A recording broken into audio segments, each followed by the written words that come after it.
Clemente de Farias e da Unimontes.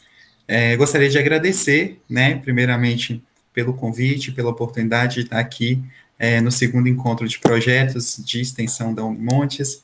Eu gostaria de agradecer também a minha orientadora, né, a professora mestre Patrícia Fernanda Gonçalves Bessa, que é coordenadora do projeto, né, de DTM no CRAS e no HU, e que possibilitou, né, que nós desenvolvêssemos esse mini curso.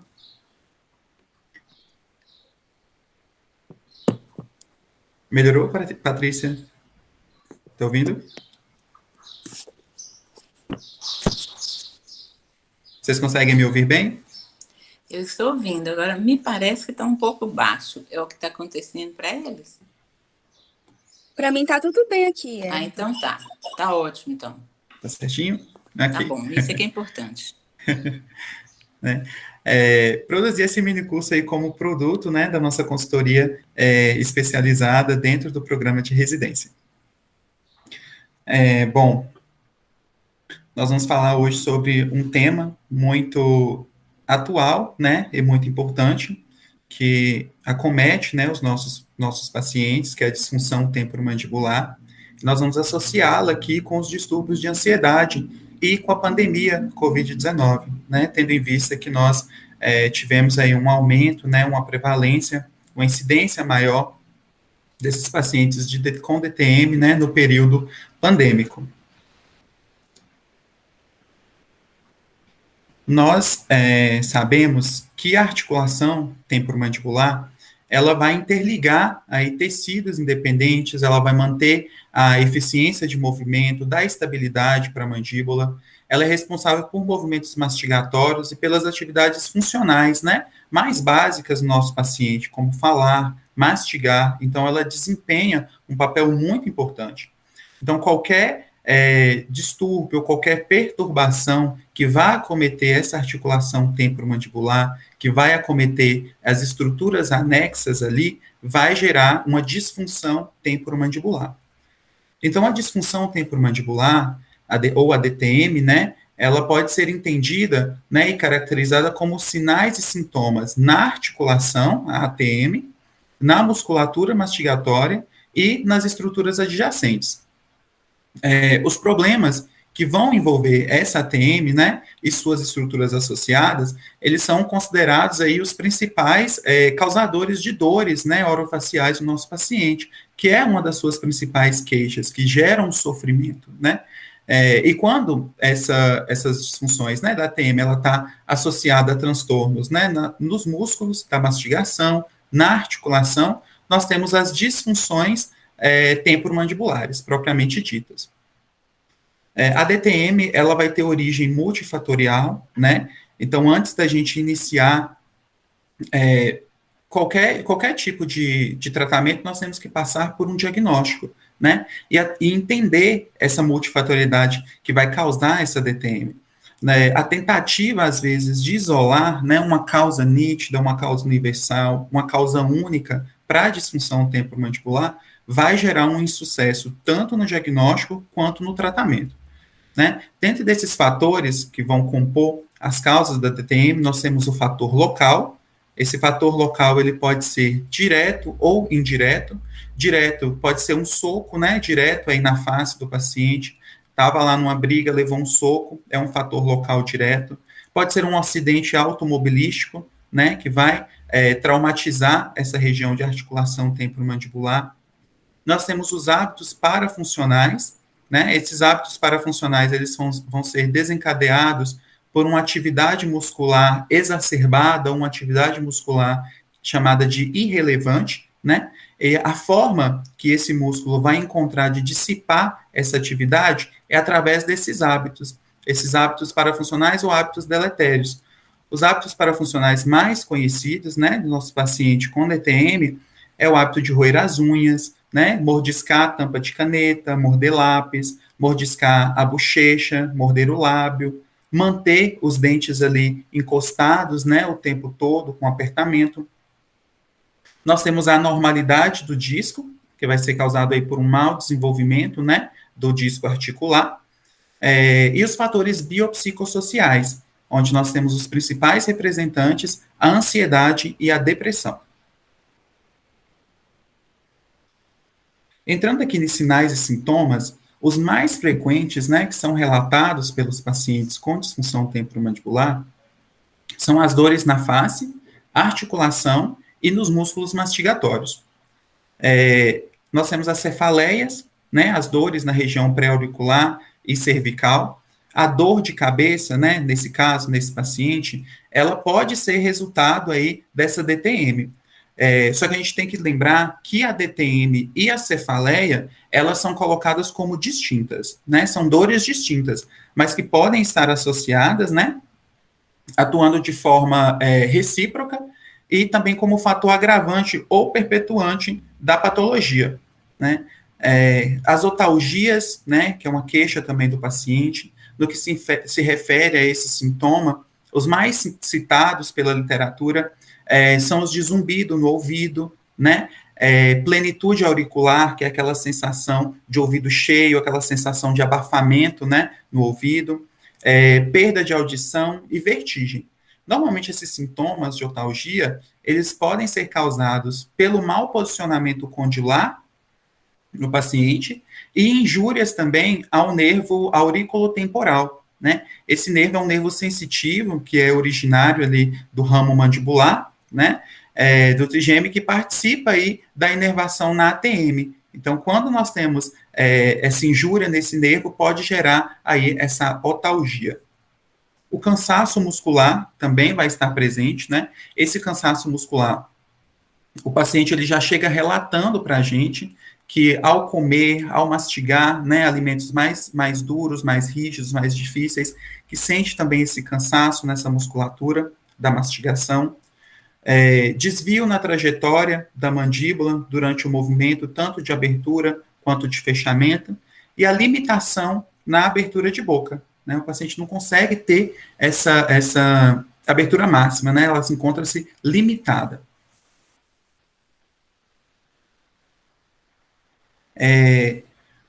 Dentre os fatores de risco, né, da disfunção temporomandibular, os biopsicossociais eles devem ser considerados tanto como etiologia, como também do desencadeamento, né, de seus sinais e sintomas.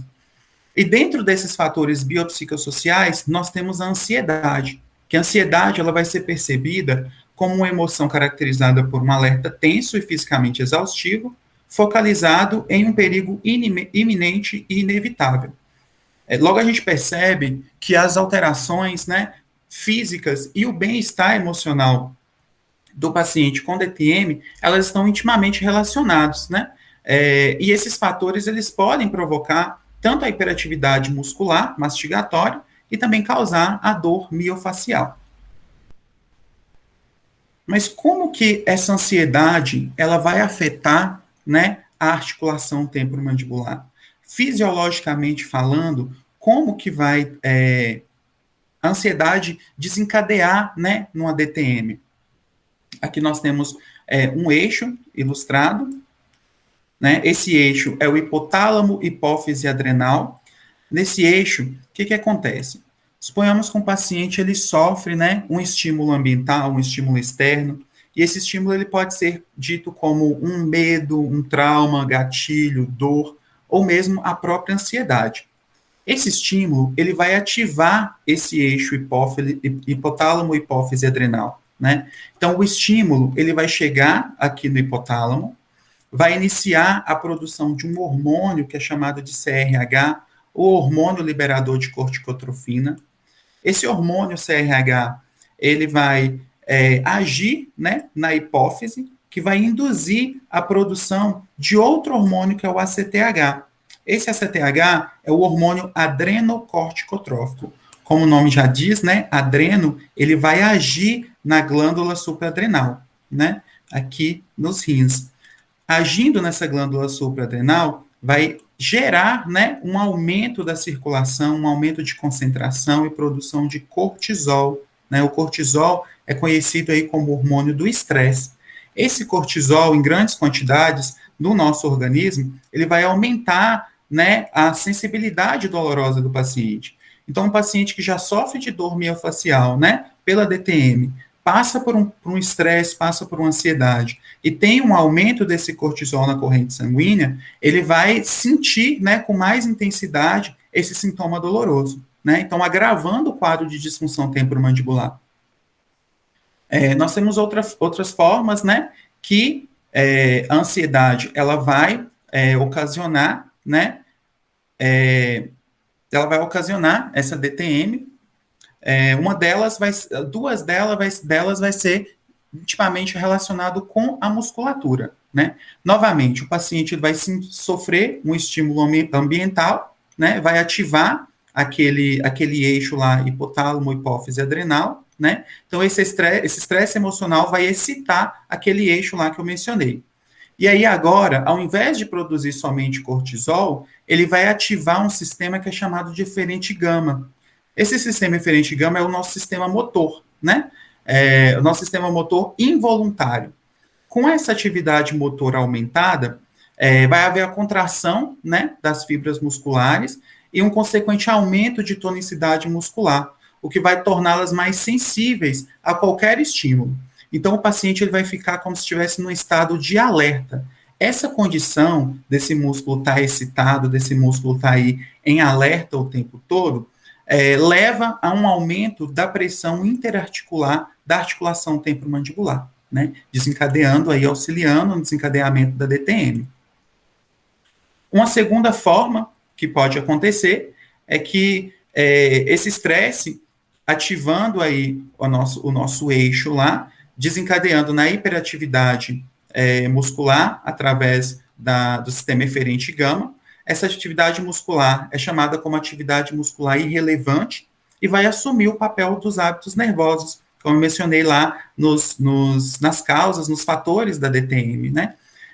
A forma que esse músculo encontra de dispersar toda essa energia, toda essa atividade, essa excitação, é através do desenvolvimento de hábitos nervosos, que é roer as unhas, morder lápis ou caneta, morder lábios ou bochechas, manter os dentes encostados ou apertados, o que vai gerar aí essa pressão, um aumento da pressão interarticular da articulação temporomandibular.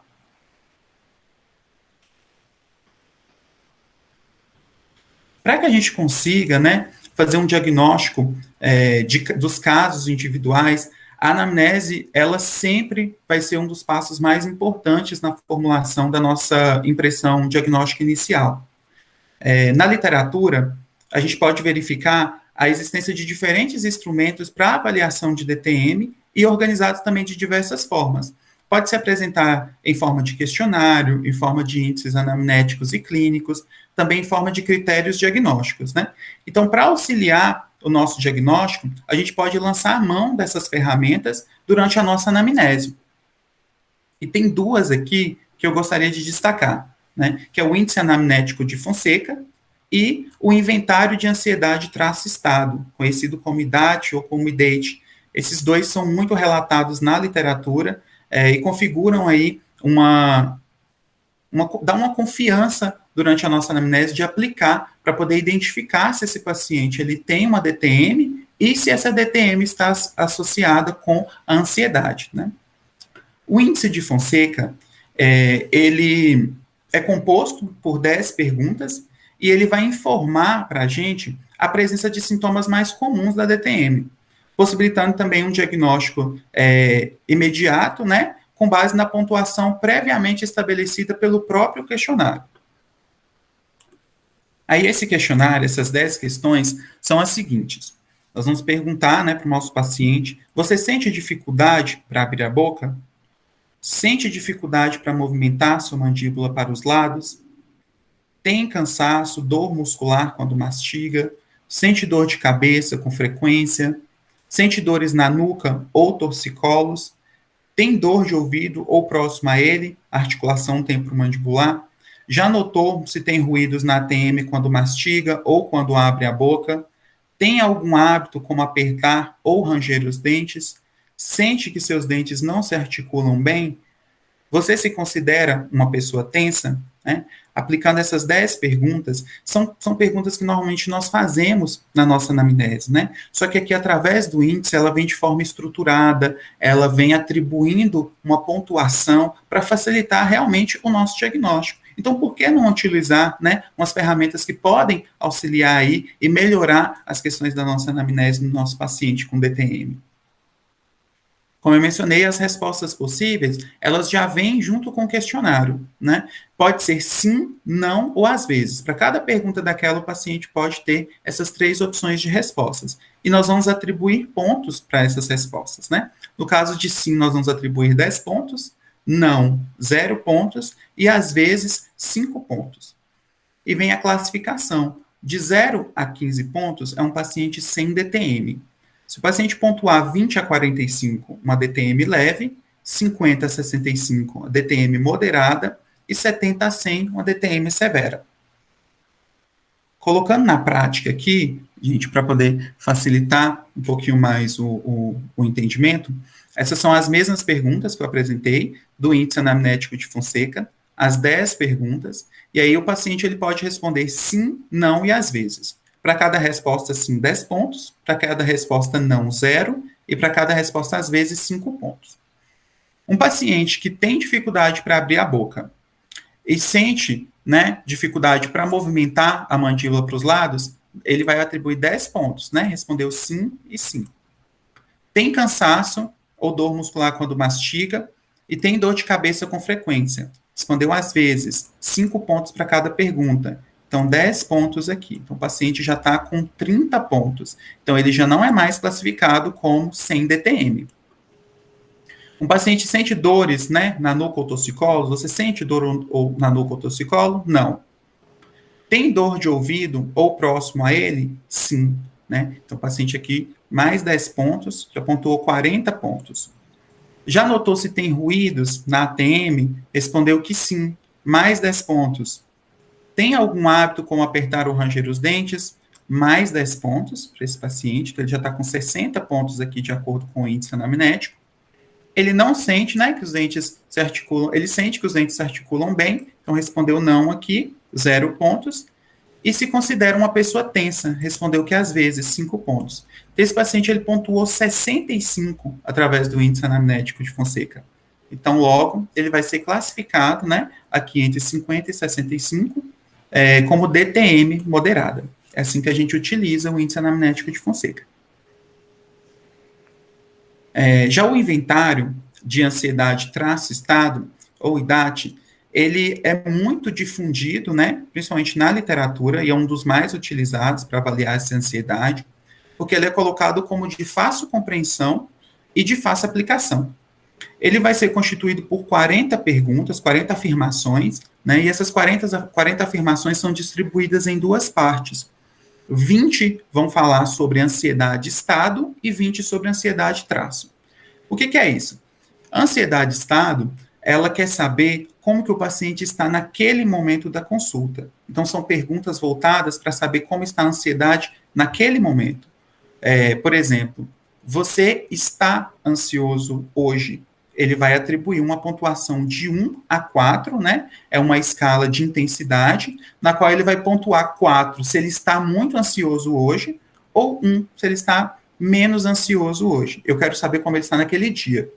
Já a ansiedade traço vai trazer afirmações que mostrem para mim se existe um traço de ansiedade na personalidade do meu paciente, se ao longo da vida dele, ele é um paciente ansioso. Né? Então, aí no caso, ao invés de perguntar se ele está ansioso, nós vamos perguntar se geralmente ele é ansioso, né? Ou se geralmente ele tem quadros, né, de ansiedade. E aí ele vai atribuir para mim uma nota de 1 a 4, classificando a intensidade. Se na vida dele, se ao longo dos anos, se na personalidade dele ele tem essa percepção, né? Onde 4 a gente sabe que é a máxima e 1 vai ser o mínimo.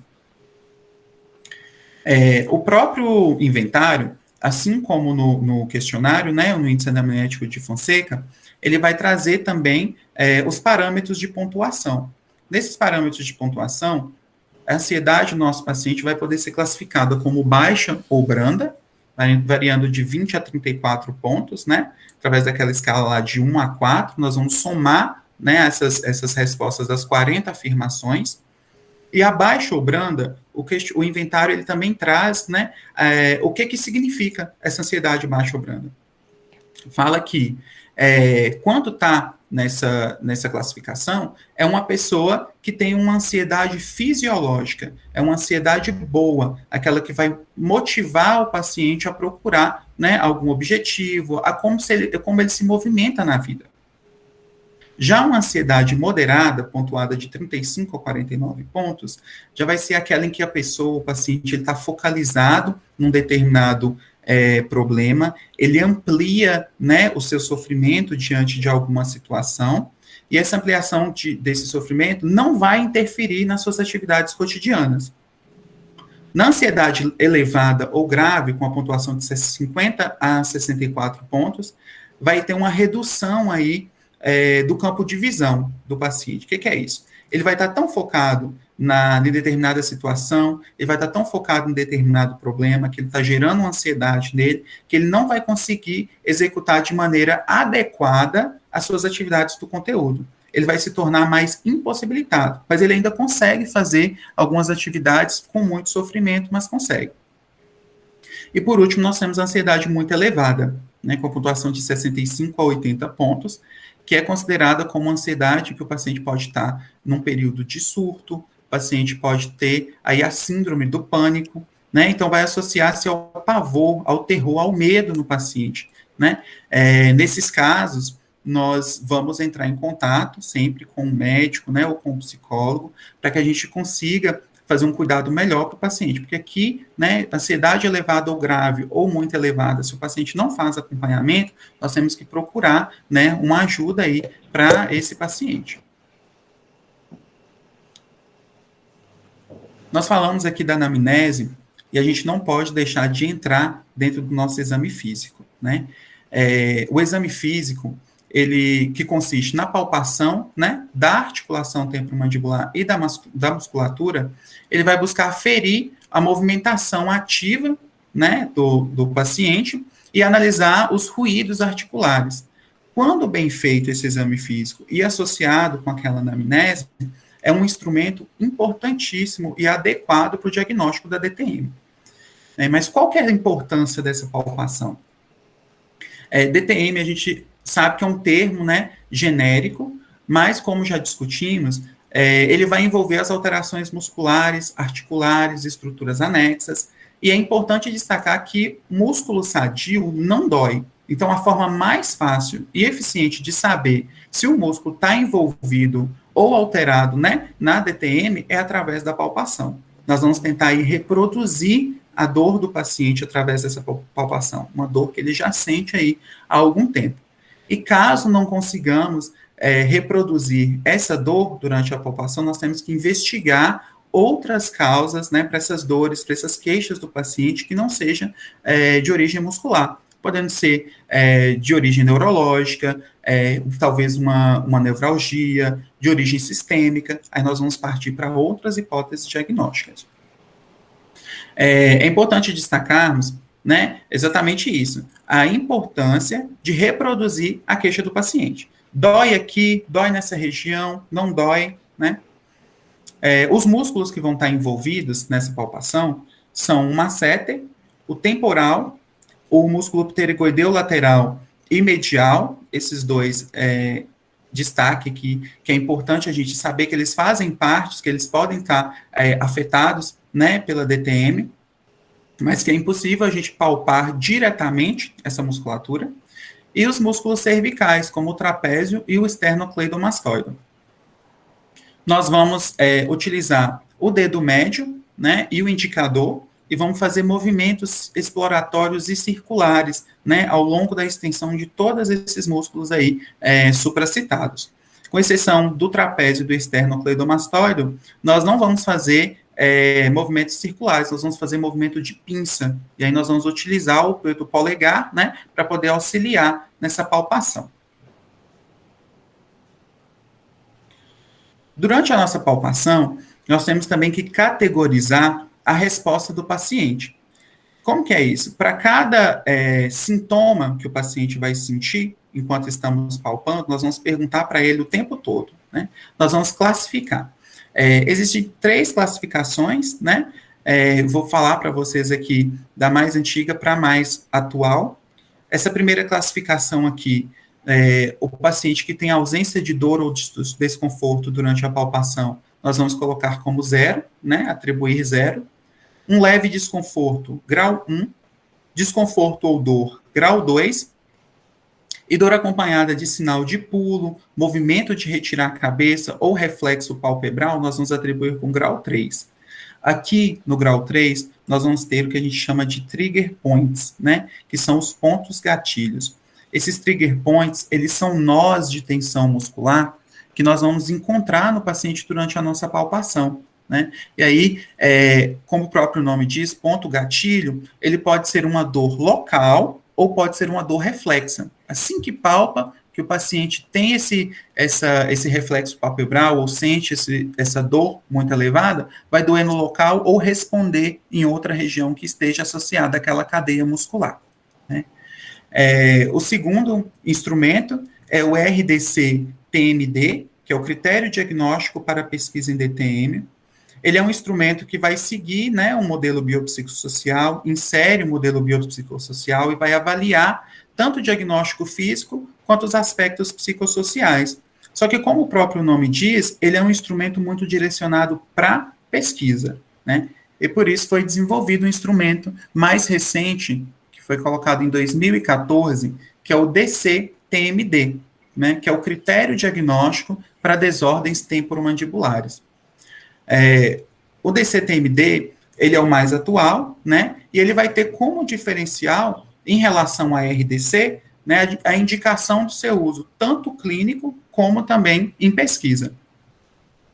Aí nós vamos explicar para o paciente, né, as perguntas que nós vamos fazer durante a nossa palpação, e quais são as respostas possíveis que ele pode ter. Nós vamos levar em consideração que, de acordo, né, com o entendimento de cada paciente, com a escolaridade do nosso paciente, nós podemos adaptar essas afirmações para que ele tenha um entendimento, porque nós dependemos da sensibilidade do paciente, ele que tem que nos falar, né, se está doendo, se é uma dor familiar. Durante a palpação, a gente pergunta se ele sente dor. Se a resposta for sim, nós perguntamos, é uma dor familiar? Né? É uma dor familiar? É uma dor semelhante? Você já sentiu essa dor? Nesse sentido. Se ele responder sim, nós vamos perguntar se associa com uma dor de cabeça familiar, né, que ele já tenha sentido. Se ele responder sim, nós vamos perguntar, é uma dor referida? Ou seja, ela responde, né, em outra região? Se eu pressiono aqui, você sente ela em outra região? Né? Se responder sim, nós perguntamos, é uma dor com espalhamento? O que é uma dor com espalhamento? Dói no local em que eu pressiono, em que eu palpo, e o paciente sente que essa dor irradia, ele sente que essa dor espalha, né? Aí o paciente, ciente dessas afirmações que nós vamos fazer, e ciente das respostas, né, que ele poderá ter, e compreendendo o nosso critério diagnóstico, nós vamos iniciar a nossa palpação muscular. O masseter, né, é o primeiro músculo que nós vamos palpar. Ele tem um feixe interno e um feixe externo, né, e o primeiro, né, feixe, no caso o feixe interno, ele vai estar com origem aqui bem abaixo do osso zigomático, né, e o feixe externo aqui com inserção na base da mandíbula. Nós vamos palpar esse músculo, né, em toda a sua região. Podemos fazer movimentos também de pinçamento, mas o ideal é sempre com o dedo indicador e o dedo médio fazendo movimentos circulares, e vamos realizar aquelas perguntas para o paciente. Tem dor, né? Essa dor é semelhante? Já sentiu ela em algum momento? Parece com uma dor que você já sentiu aqui na região? E vamos fazendo essas perguntas e tomando nota de tudo, né? O músculo temporal, ele vai ter origem aqui na fossa temporal e a inserção no processo coronoide, né, aqui na parte mais internas. Nós vamos realizar a palpação, né, em toda a extensão dessa musculatura, fazendo novamente aquelas outras perguntas. O músculo occipito frontal, nós vamos levar em consideração aqui na nossa palpação também, está localizado no couro cabeludo, e ele vai se estender até aqui nas lias nucais superiores dos ossos occipitais.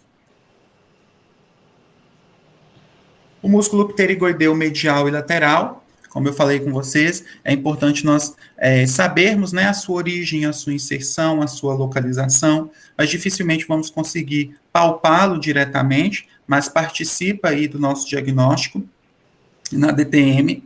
O músculo pterigoideu medial, nós vamos conseguir palpar somente a face que vai se inserir aqui, ó, no ângulo da mandíbula, né? Aí, com o dedo médio indicador, nós vamos inserir na cavidade bucal do paciente e tentar direcionar até ali na região do ângulo da mandíbula e realizar a palpação. A literatura traz que aqui pode dar uma resposta num falso negativo, porque como é uma região de difícil acesso, é uma região mais sensível, a dor que o paciente pode sentir ali durante o pressionar, durante a palpação, não vai estar relacionada com o pterigoideu medial, mas sim a sensibilidade da região mesmo, tá? O músculo esternocleidomastoideu, ou mastoideu, ele vai ter origem aqui no manúbio, né, do osso externo e na parte clavicular, e vai se inserir lá no processo mastoide do osso temporal. Esse músculo, para realizar a palpação, nós vamos pedir, né, ao paciente sentado na cadeira, para ele inclinar a cabeça levemente para o lado. Assim que ele faz a inclinação, o músculo tende a saltar, né, a ficar mais proeminente. Então, é um músculo de fácil identificação para palpar. E aí nós vamos fazer movimentos de pinça bilateralmente, né, ao longo de toda a musculatura, tentando identificar os pontos de dor e os trigger points. O trapézio também é um músculo bilateral, né, ele é achatado, ele vai estar localizado superficialmente aqui atrás do pescoço, né, aqui no tórax e com fixação no tronco. Nós também vamos realizar a palpação com pinçamento e também com movimentos circulares ao longo de toda a musculatura. Além da palpação muscular, nós temos que fazer uma palpação articular também no nosso exame físico, né? As articulações temporomandibulares, elas estão localizadas anteriores no meato acústico externo, então é um fácil acesso, né, para a palpação, e nós vamos fazê-lo bilateralmente, para que a gente consiga verificar se tem alguma discrepância, principalmente entre uma e outra. Na hora do exame, a ATM ela deve ser analisada com os movimentos mandibulares do paciente. Nós vamos pedir para ele fazer abertura e fechamento de boca de maneira lenta, e isso por volta de 2 a 3 vezes. O paciente vai abrir a boca e vai fechar lentamente, e a gente, com o dedo indicador e o dedo médio posicionado aqui na região, nós vamos conseguir perceber se tem alguma crepitação, né? Se a gente sente algum ruído, ouve algum ruído, se tem algum movimento que destoa do comum, se há um travamento, se há uma luxação enquanto o paciente está executando esse movimento. Todas essas alterações vão ser levadas em consideração. A auscultação da articulação temporomandibular também deve ser realizada, e ela vai ser avaliada com o auxílio de um estetoscópio, né, na região pré-auricular. E aí a gente vai pedir para o paciente fazer movimento de abertura e fechamento também, lentamente, e no mínimo 3 vezes consecutivas, com o intuito de verificar sons da articulação temporomandibular quando ela está em função. Então, posiciona o estetoscópio, aqui na imagem ilustrando, e vamos pedir para o paciente abrir e fechar a boca lentamente 3 vezes, e tentar escutar, né, algum som diferente, algum ruído, alguma crepitação. Colocando em prática o nosso índice anamnético de Fonseca, o nosso inventário idade de ansiedade, o nosso exame físico no diagnóstico, eu realizei uma pesquisa, né, nas bases de dados Cielo e na Biblioteca Virtual em Saúde, com os termos ansiedade e DTM, no período de 2015 a 2021, e eu localizei 51 artigos científicos. É interessante a gente destacar aqui que esses 51 artigos, eles não estavam voltados para um único grupo. Então, ele passava aí por vários ciclos de vida, com estudos em crianças, adolescentes, adultos, idosos, associando a ansiedade com a disfunção temporomandibular. Então, essa patologia, né, causada pela ansiedade, ela não está direcionada e fixada em um único grupo. Nós temos que levar em consideração que todos os ciclos de vida estão envolvidos. E importante destacar também algumas categorias profissionais que se repetiram ao longo desses artigos localizados, que são os policiais, profissionais da saúde e os professores, que a gente sabe que são profissões que estão aí muito ligadas com as questões do estresse. Eu trouxe aqui alguns artigos para exemplificar a aplicação dessas ferramentas, né, que nós vimos. Esse é onde fala sobre a disfunção temporomandibular, segundo nível de ansiedade em adolescentes, e teve o objetivo de determinar a prevalência de sinais e sintomas de DTM, né, de acordo com a ansiedade, de adolescentes na cidade de São Roque, São Paulo, e teve como método, né, a participação do estudo de 3.538 adolescentes. Foram aplicados os instrumentos de Fonseca e os instrumentos de DAT, né, que é o inventário de ansiedade-estado, realizada a análise estatística de associação e correlação. Como resultado, nós tivemos que os pacientes que responderam o questionário IDAT e que foram avaliados como ansiedade moderada, cerca de 55,8%, foram classificadas pelo inventário, né, pelo questionário de Fonseca, com DTM leve. Aqui, um valor mais alto, todos que foram diagnosticados como ansiedade moderada, através do inventário IDAT, tiveram classificação de DTM moderada através do questionário de Fonseca, cerca de 231 participantes. E aqui, 53,7% tiveram classificação, né, de ansiedade elevada, através do instrumento, e DTM severa. Então, existe, né, uma verificação de uma correlação positiva entre o grau de DTM e o nível de ansiedade, reforçando a proposta, né, de que aspectos psicológicos eles devem ser enfatizados no tratamento da DTM. Esse artigo trouxe para a gente, na prática, a inserção tanto do questionário de Fonseca, o inventário de DAT, nosso exame físico, para diagnóstico aí de ansiedade e DTM dentro do nosso consultório odontológico. Outro artigo que fala sobre a dor crônica e depressão como fatores associados à DTM, aqui já no ciclo de vida de pessoas idosas, teve como objetivo investigar se a dor crônica e a depressão representam fatores associados à DTM em idosos. Na metodologia, foi um estudo transversal realizado no Hospital das Clínicas da Universidade de Pernambuco, em 2018, e aqui utilizou, né, o questionário de critério de diagnóstico de pesquisa para DTM, que é o RDC, que eu mostrei lá para vocês, para conseguir fazer essa avaliação.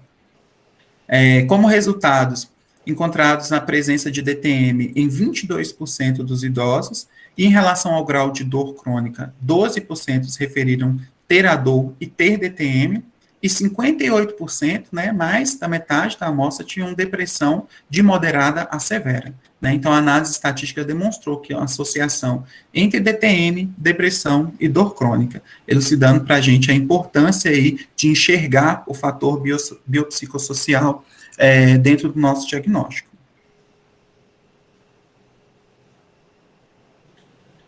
Entrando aqui um pouquinho uma questão mais atual, né, que foi a pandemia da Covid-19, nós percebemos mudanças muito críticas no cotidiano, né, das comunidades, no nosso cotidiano mesmo, que tende a gerar distúrbios, né, sejam eles sociais ou psicológicos.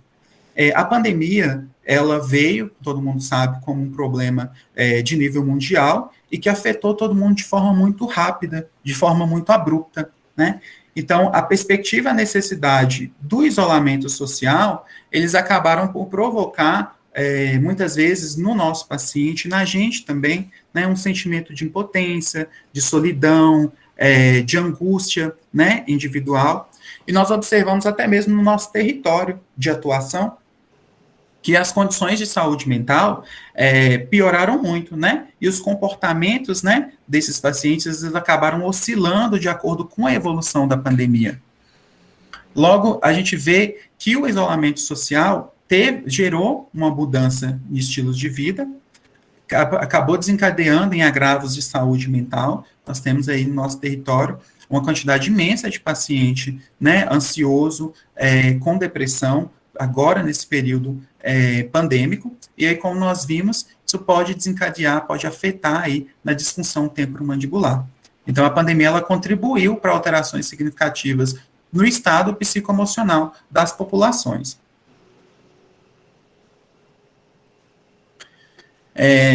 Aqui, eu trouxe um estudo mais atual, esse estudo, ele é de 2020, e ele fala sobre a avaliação de fator psicológico de paciente com DTM no período de quarentena, né, como medida de controle do Covid-19.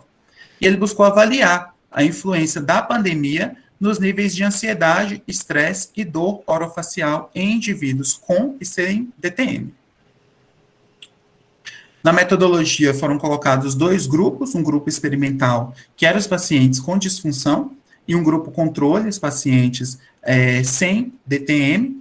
Foram aplicados, né, outros instrumentos, foram a escala de ansiedade de Beck, escala de estresse percebido e escala analógica oral, para dar o diagnóstico aí de ansiedade e de disfunção nos pacientes. E como resultados, foi observado que a pandemia gerou um impacto psicológico na população em geral, e os pacientes que tiveram DTM apresentaram níveis de ansiedade e estresse muito maiores, né, do que o grupo controle, que são aqueles que não tinham a disfunção.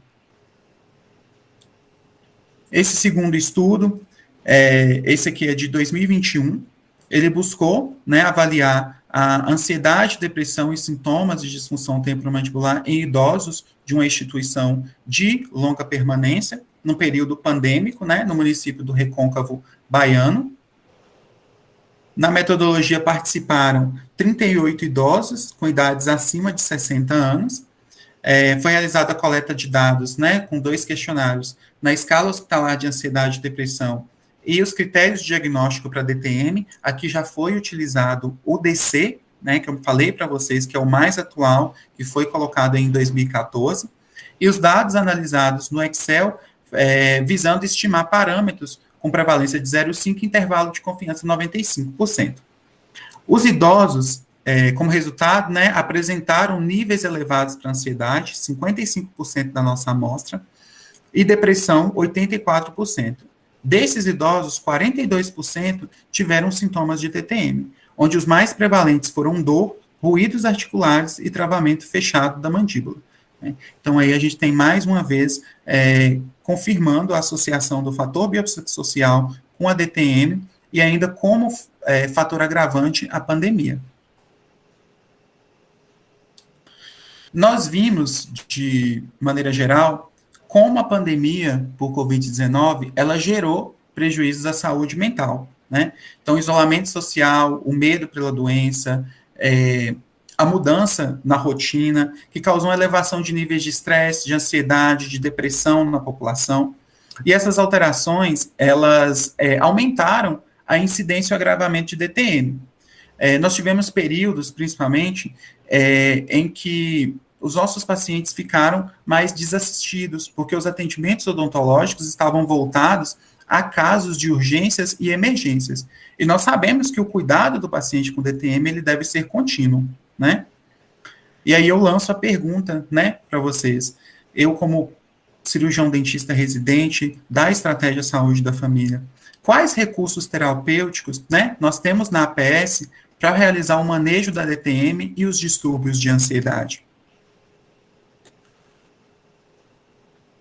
Nós podemos incluir, né, orientação para esse paciente, para automassagem de área tensa, de área dolorida. Nós temos as termoterapias, né, que nós conseguimos utilizar no nosso território, na Estratégia Saúde da Família.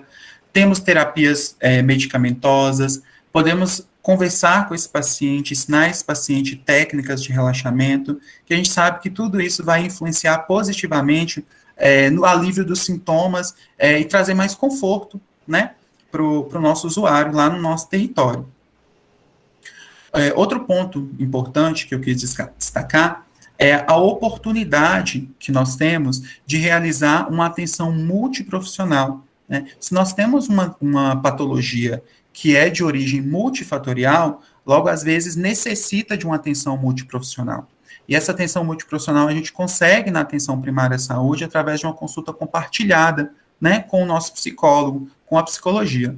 Eu coloquei aqui mais dois instrumentos que nós utilizamos na atenção primária, que é o questionário de anamnese de saúde mental. Aqui nós temos o infantil e o questionário de anamnese de saúde mental do adulto. Nós utilizamos atualmente no nosso território, dentro da residência, né, no qual nós coletamos essas informações. O cirurgião dentista, o enfermeiro, é totalmente capacitado para poder realizar, né, essa coleta de dados, a identificar se esse paciente é um caso grave, se é um caso leve, se é um caso moderado. Então, esse questionário associado com a nossa anamnese dentro do consultório favorece muito na melhora, né, do nosso paciente, favorece muito na questão de um diagnóstico mais rápido e de um tratamento mais eficaz, né? E juntamente com o psicólogo, nós podemos realizar a psicoeducação. O que é essa psicoeducação? Através de terapia cognitiva comportamental, ou TCC, esse psicólogo instrumentalizado, né, sobre o que é DTM, o que está causando essa DTM, se for um fator biopsicossocial, vai estabelecer para o paciente atividades, metas, e para que ele perceba, se tornando conscientes daquele problema que ele tem, né, da DTM que ele tem. Um exemplo é que no controle de hábito parafuncional, dentro da TCC, tem um aplicativo de celular que chama Desencoste Seus Dentes, o nome do aplicativo. É um aplicativo que avisa de tempo em tempo, né, para o paciente, para desencostar os dentes. Então, vai evitar um apertamento, vai trazer uma consciência para ele. Porque a gente sabe que o hábito parafuncional, o paciente não sabe o que ele está fazendo, né, e às vezes ele não percebe. E aí, esse aplicativo mesmo, ele vai gerar como se fosse um alarme, lembrando de tempos em tempos o paciente, tem que desencostar o dente, estou com apertamento, para poder aliviar a sintomatologia, né? Outra ferramenta que pode ser utilizada com a psicoeducação, com a orientação, é a higiene do sono, né, orientando sobre o uso de telas antes de dormir, alimentação, dieta, porque a gente sabe que um sono prejudicado vai aumentar a ansiedade, vai aumentar o estresse, e aí, consequentemente, vai influenciar na disfunção. O que a gente não pode, né, em momento algum, é esquecer que os profissionais que tratam os pacientes com DTM, eles têm que estar conscientes da presença potencial de um envolvimento psicológico ou comportamental, né, na resposta do tratamento. Se a gente consegue ampliar o nosso leque, ampliar a nossa visão e enxergar, né, os fatores biopsicossociais, que é a ansiedade, a depressão, dentro da DTM, nós vamos conseguir instituir um tratamento mais eficaz e também um diagnóstico mais correto para esse paciente. Aqui, gente, essas foram as referências no recurso. Obrigado, e eu fico à disposição para vocês para alguma dúvida.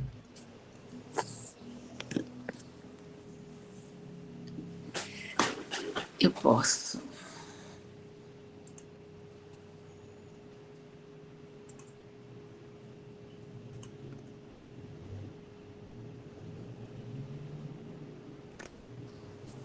Eu gostaria de parabenizar a Pró-Reitoria de Extensão pela segunda edição do evento de Projeto de Extensão.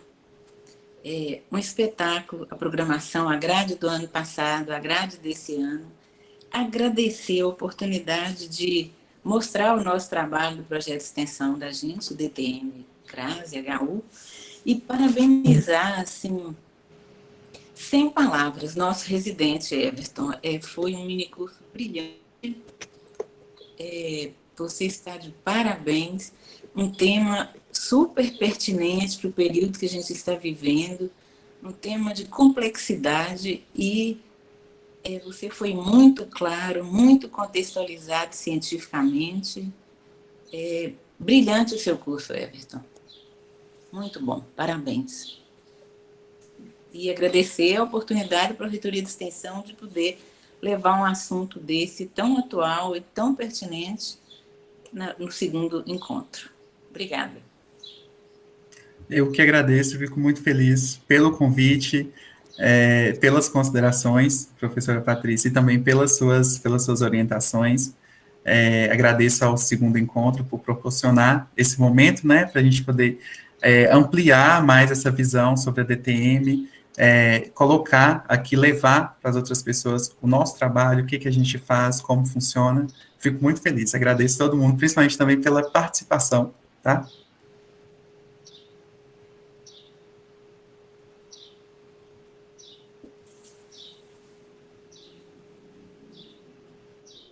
Eu queria também parabenizar Everton e Patrícia, né, por esse brilhante momento aqui nesse evento de extensão, né, por essa parceria da residência com a extensão, coordenado tão brilhantemente aí pela professora Patrícia, e que leva, né, essa oportunidade de aprendizado para ser aplicado, né, no âmbito dos serviços de saúde. Queria parabenizar e dizer que eu fiquei muito feliz com a apresentação de vocês.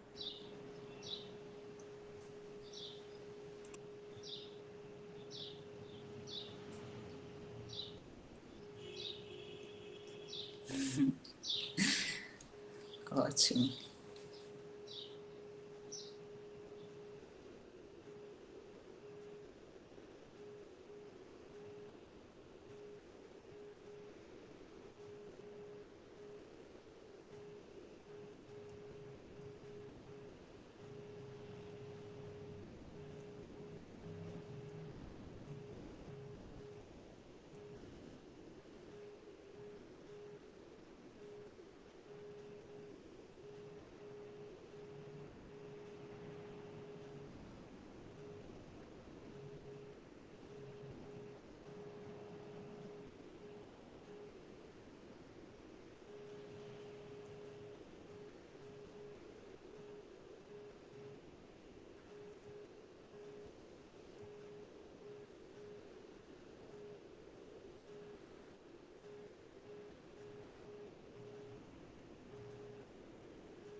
Bom dia a todos.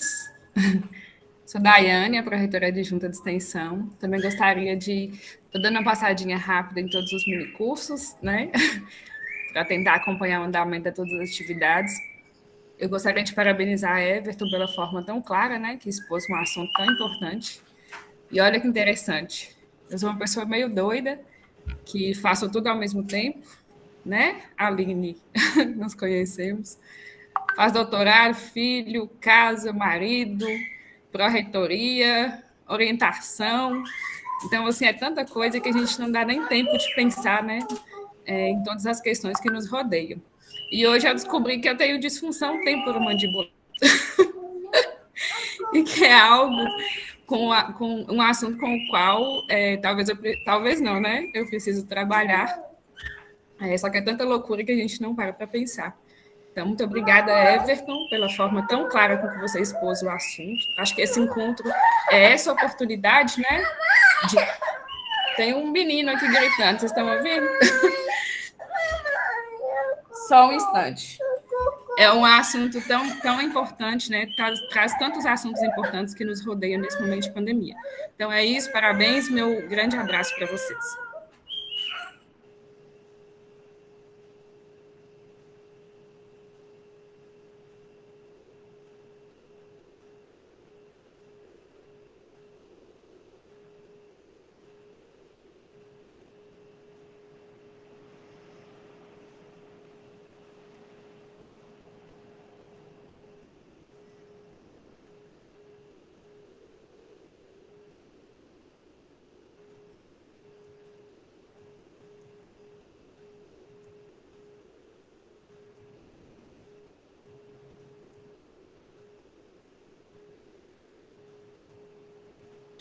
Com certeza, Daiane. Agradeço pelo convite e, na oportunidade, estarei presente sim. Foi um prazer imenso.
Daiane, pontuaram aqui no chat que a lista de presença do minicurso está referente a outro minicurso.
Everton, acabei de postar aí o link correto da lista de presença.